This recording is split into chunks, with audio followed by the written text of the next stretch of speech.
अस्सलाम वालेकुम क्लास। आज आपके साथ लेक्चर नंबर 7 चल रहा है और हम इसमें एक्सरसाइज 112.4 कर रहे हैं। That is called the vector product.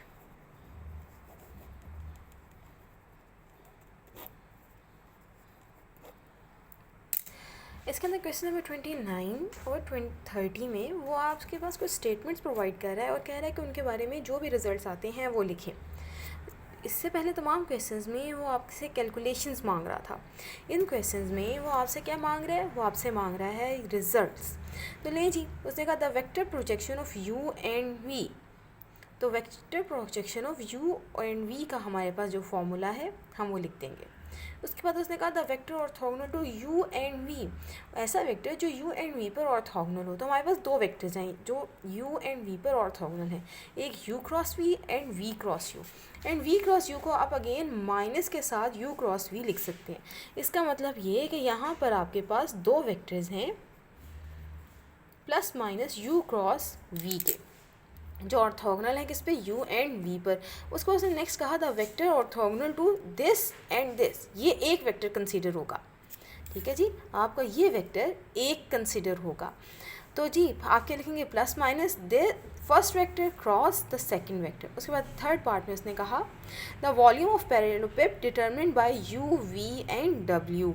इसका मतलब क्या है? हमने इसका स्केलर ट्रिपल प्रोडक्ट की एब्सोल्यूट वैल्यू जो है वो आपका वॉल्यूम कहलाती है। सेम लाइंस पर आप क्वेश्चन नंबर 30 जो है वो करेंगे और मुझे कमेंट बॉक्स में बताएंगे कि क्या वो आपसे सॉल्व हो गया। नेक्स्ट आ रहा है आपके पास क्वेश्चन नंबर 31 में उसने आपके पास कुछ 4 स्टेटमेंट्स दी हैं और पूछा है कि क्या ये ट्रू हैं या फॉल्स हैं। ले जी, ये मेरे पास वेक्टर है u क्रॉस v। क्या होता है जी? आपका वेक्टर प्रोडक्ट होता है और दो वेक्टर्स के दरमियान में डॉट प्रोडक्ट एग्जिस्ट करता है, इसलिए फाइनल आंसर आपका क्या आता है? ट्रू आता है। ये स्टेटमेंट आपकी ट्रू है। उसके बाद से यहाँ पे फर्स्ट हमें पता है ना, हम मैथ्स में हमेशा पहले ब्रैकेट्स को सॉल्व करते हैं। अब चूँकि ये दो वेक्टर्स के दरमियान में स्केलर प्रोडक्ट है तो फाइनल आंसर आपके पास क्या आएगा? स्केलर। और वेक्टर और स्केलर के दरमियान कोई क्रॉस प्रोडक्ट नहीं होता, इसलिए आंसर क्या हो गया आपका? फॉल्स। हाँ जी, ये दो वेक्टर्स हैं, दो वेक्टर्स का क्रॉस प्रोडक्ट आपको अगेन एक अदद वेक्टर प्रोवाइड करेगा।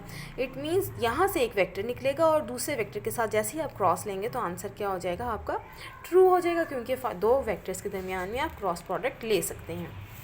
उसके बाद आपके पास डी पार्ट है। इसके अंदर देखिएगा ये आपके पास क्या कह रहा है? यू डॉट वी मीन्स हम दो वेक्टर्स के दरमियान में डॉट प्रोडक्ट ले रहे हैं, तो आंसर क्या आ गया आपके पास? स्केलर। और जो आपका डॉट प्रोडक्ट है वो अगेन किसी दो वेक्टर्स के दरमियान में लाई करता है, इसका मतलब ये टर्म आपके पास क्या हो गई? फॉल्स होगी। नेक्स्ट आपके पास क्वेश्चन नंबर 35 से लेके क्वेश्चन नंबर 38 तक के तमाम सवाल कुछ इस तरह से होंगे। उसके अंदर उसने आपको चार पॉइंट्स प्रोवाइड किए हैं और कहा है कि एरिया ऑफ पैरेललोग्राम निकाल दें। अब एरिया ऑफ पैरेललोग्राम से पहले इसकी फ़िगर आपके पास पता होनी चाहिए। हमारे पास इसकी फ़िगर कुछ ऐसी होती है, ABCD। और जब भी हम इस तरह का एरिया निकाल रहे होते हैं तो हमें पता होता है कि हम क्रॉस प्रोडक्ट लेते हैं कोई सी दो एडजेसेंट साइड्स का। ठीक, तो मैंने यहाँ पर AB एंड AD कैलकुलेट करवाया, उन दो के दरमियान में क्रॉस प्रोडक्ट लिया और उसका मैग्नीट्यूड लिया, तो जो आपके पास आंसर आया वो आपका एरिया ऑफ पैरेललोग्राम है।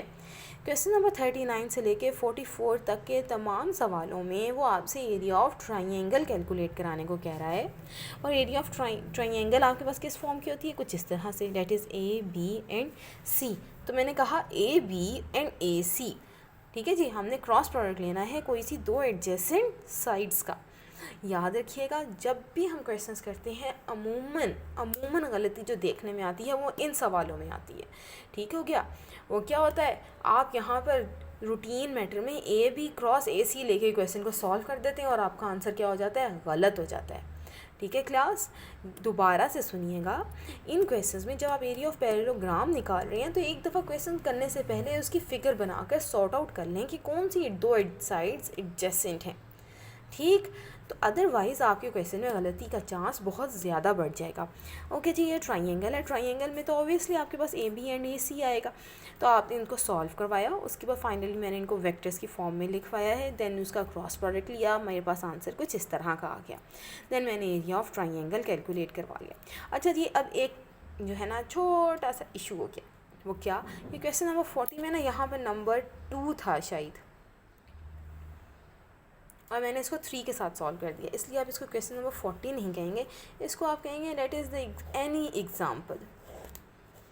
तो अब आपने क्वेश्चन नंबर 39 से लेके 44 तक के तमाम सवाल सेम प्रोसीजर पर चलने हैं, और एरिया ऑफ ट्राइंगल का फॉर्मूला होता है 1/2 and vector product of any two adjacent sides. Hope so आपको आज का लेक्चर समझ आया होगा। अगर आपको लेक्चर समझ आए तो जी कमेंट बॉक्स में कमेंट ज़रूर कीजिएगा, और वीडियो को लाइक भी ज़रूर कीजिएगा। थैंक यू जी, अल्लाह हाफिज़।